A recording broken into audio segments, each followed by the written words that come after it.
As a matter of statistics, you will get more bad series than you get good series. Stories get cut short, fall off a cliff, change hands, or maybe your own tastes have changed since you first started a series.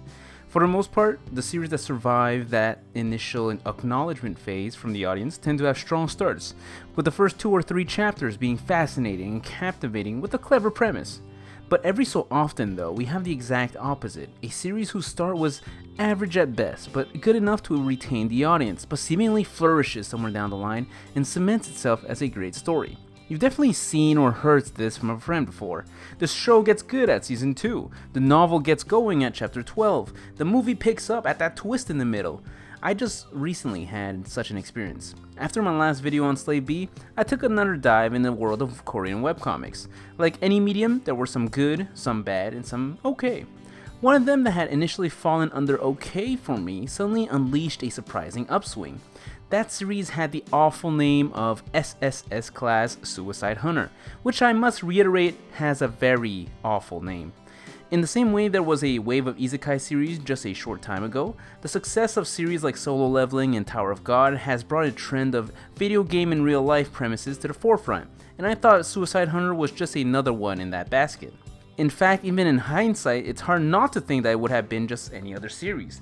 The main character gains a skill to turn back time a tiny little bit whenever he dies, which creates a strange dynamic where you know the MC cannot die, will trend exponentially in power at a rapid pace, and as such it was incredibly hard to find any sort of tension. With all that in mind, the newest arc began like any other in the series so far, feeling rather straightforward and predictable, but in a single arc, the writer had managed to tie in every aspect that they had kept floating around within the story in a wholly satisfying way.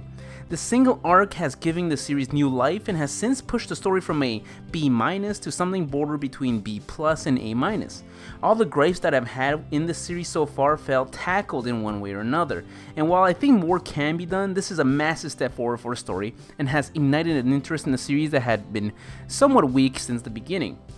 While this video isn't a review of SSS-Class Suicide Hunter, I would recommend peeking into the series. The beginning is kinda rough as I've mentioned, but at the very least, the Master-Disciple arc is a true showcase of writing. You may not get the same sense that I have, but this feeling of renewed wonder in a series is the subject I really wanted to tackle today.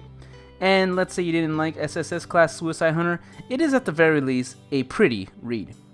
Manga is no exception to this phenomenon. One series that comes to mind immediately is Zatch Bell, whose sequel I am approaching cautiously. Early Zatch Bell is rough to read, the art is sketchy, the humor is childish, the characters have little to no chemistry, but somewhere midway, if you stick with the series, Zatch Bell just seems to wake up and deliver greatness segment after segment, and at the end of the series, I would rank the story as a whole quite highly in its category. With all that in mind, it's really strange, at least for me, that I rarely recommend Zatch Bell to anyone. But if you think about it, it is a hard sell. How can I tell somebody, read the first 50 or so chapters and then it picks up, knowing full well that a large array of series never even make it to 50 chapters? This is doubly true when you know that you can stick with a series that was starting to pick up, that ended horribly. Just so horribly. And with that, I come back to you, viewer. Have you stuck to a series and have been rewarded? Have you stuck with a series and been kicked in the nuts for it? Leave a comment if you have one or the other, so that others may at least be warned ahead, but be able to head into one of these series confidently. This is definitely a shorter video, but this sense of renewed enjoyment in a series that I had originally thought was middling led to much introspection, and I thought it was worth bringing up. Thank you all for watching, and thank you again for 3-digit sub.